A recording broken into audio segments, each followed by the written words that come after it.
অৱশেষত প্ৰকাশ পালে DEE-LPP ৫,৫৫০টা পদৰ অফিচিয়েল নটিফিকেশ্যন।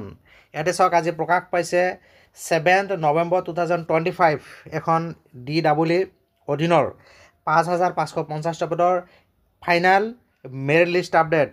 ইয়াতে চাওক the final result for the post of assistant teacher of lower primary, assistant teacher science teachers and Hindi teachers of upper primary school against the advertisement A and advertisement B under the Directorate of Elementary Education Assam will be published in the official website DEE Assam, that is DEE.assam.gov.in on 7th November 2025. So আজি প্ৰকাশ পাব DEE অধীনৰ ৫,৫৫০টা পদৰ final merit list.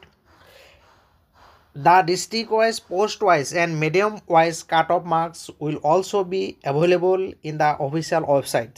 So, second provision list দৰে district-wise, post-wise আৰু medium-wise cut-off mark প্ৰকাশ পাব। With publication of the final result, the already published provisional merit list result will automatically stand cancel. So, পূৰ্বৰ যিখিনি provisional result আছিল সেইখিনি cancel হৈ যাব ফাইনেল লিষ্ট প্ৰকাশ পোৱাৰ লগে লগে।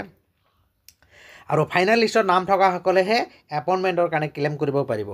Appointment order will be issued to only those candidate whose name appears in the final result. So' final ৰিজাল্টত যিসকলৰ নাম আহিব সেইসকলৰ কাৰণেহে এপইণ্টমেণ্ট ডিষ্ট্ৰিবিউশ্যন কৰিব।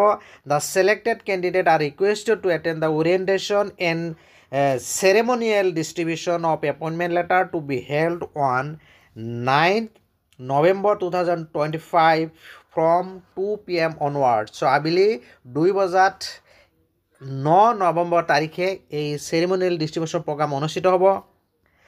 তাৰ লগতে এটা ইম্পৰ্টেণ্ট পইণ্ট ইয়াত উল্লেখ কৰিছে in respect of the tea tribes candidate OBC there will be separate ceremonial distribution programme which will be intimated shortly. So' tea ট্ৰাইবৰ বাহিৰে বাকী পদসমূহৰ বাকী কোঠাসমূহৰ নিযুক্তি 9 নৱেম্বৰ তাৰিখে আবেলি 2 বজাত লাভ কৰিব। চ' মই এই ভিডিঅ'টোৰ যোগেদি গুৰুত্বপূৰ্ণ আপডেট দিলোঁ। হয়তো অলপ সময় পিছতে DEE ৱেবছাইটত ফাইনেল ৰিজাল্টসমূহ প্ৰকাশ পাব আৰু লগতে কাট অফ মাৰ্কো প্ৰকাশ পাব। চ' ভিডিঅ'টো এইখিনি আছিলে। ভিডিঅ' ভাল লাগিলে লাইক আৰু শ্বেয়াৰ কৰিব আৰু এনেকুৱা ধৰণৰ গুৰুত্বপূৰ্ণ বাতৰিৰ বাবে যিসকলে চেনেলটো ছাবস্ক্ৰাইব কৰা নাই চেনেলটো ছাবস্ক্ৰাইব কৰি নটিফিকেশ্যন বেলটো অল কৰি দিব। Thank U.